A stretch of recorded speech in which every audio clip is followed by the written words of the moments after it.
Aku makan roti canang. Mu tengok tak laki aku dia ambil gambar.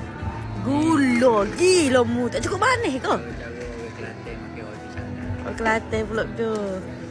Dah penuh satu tu. Gila yang manis tu. Manis. Cukup. Cukup.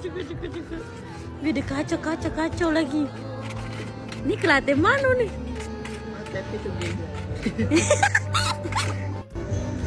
Tu, nyicung.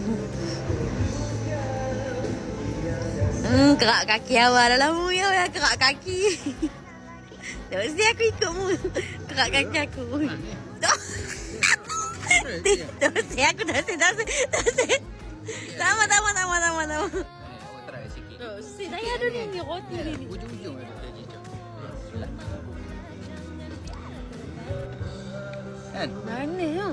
Mana saya makan okey je. Tak mesti aku mana nak makan. Tak otika. Usia aku. Makan biasa.